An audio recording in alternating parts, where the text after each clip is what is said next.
8 अक्टूबर से कार्तिक मास प्रारंभ हो रहा है। यानी कि आपको कार्तिक स्नान जो लोग भी करने के इच्छुक है, या फिर मैं तो कहूँगी सभी को करना चाहिए, वो आप 9 अक्टूबर से कार्तिक स्नान अपना प्रारंभ कर सकते हैं।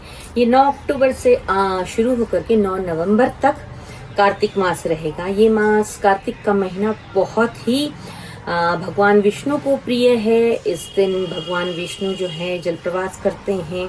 इसी महीने में भगवान विष्णु जो है अपनी योग निद्रा से जागृत भी होते हैं। देव उठनी एकादशी जो आती है उस दिन भगवान विष्णु उठ जाते हैं और फिर से अपना सभी काम काज देखने लगते हैं।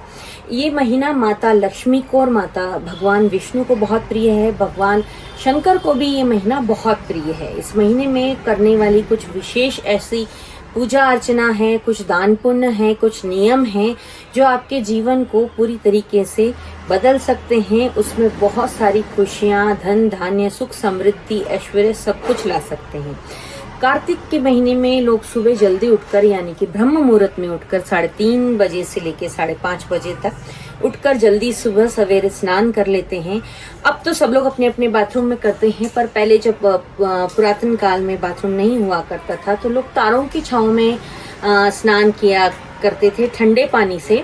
बट अब आप बस स्नान करना ज़्यादा इम्पोर्टेंट है। चाहे आप ठंडे से करें, चाहे गर्म से करें, निश्चित रूप से अपने बाथरूम में ही करेंगे। तो सुबह सूर्योदय से पहले उठ करके स्नान कर लेना चाहिए। इस महीने में आपको अधिक से अधिक दीप दान करना चाहिए। आपको मंदिरों में दिए जलाने चाहिए। आपको गंगा किनारे दिया जलाना चाहिए। इस महीने में आपको तुलसी माँ की बहुत सेवा करनी चाहिए। तुलसी का पौधा लगाइए, तुलसी को सींचिए, तुलसी को सामने रोज सुबह शाम दीपदान कीजिए, यानी कि दिया जलाइए। तुलसी का पौधा लोगों को भेंट दीजिए। आप कहीं पर लगाना चाहते हैं तो वहां पर लगाइए। साथ ही में आंवला के वृक्ष की भी काफी पूजा की जाती है। कहते हैं आंवले में भी विष्णु भगवान का वास होता है। साथ ही में केले के वृक्ष की भी काफी पूजा की जाती है। तो इस महीने में 3 पौधे, एक तो तुलसी आप अपने घर में लगाएंगे, केला और आंवला जो है किसी अन्य स्थान पर बाहर आप लगा सकते हैं। उसका भेंट स्वरूप आप उनको दान कर सकते हैं और इनको सींचा जाता है, यानी कि आंवले के वृक्ष पर भी आप रोज जल चढ़ाएं, रोज दीपदान करें। आंवले जितने ज्यादा से ज्यादा हो उतने आप उसका दान कीजिए। केले का दान कीजिए। केले के वृक्ष पर भी आप जल चढ़ाइए, सींचिए, उसे दीपदान कीजिए और पीली हल्दी डाल करके केले के वृक्ष को आप जल अर्पित कीजिए। हल्दी में भी तुलसी में भी आप पीली हल्दी डाल करके जल माता तुलसी को आप चढ़ा सकते हैं।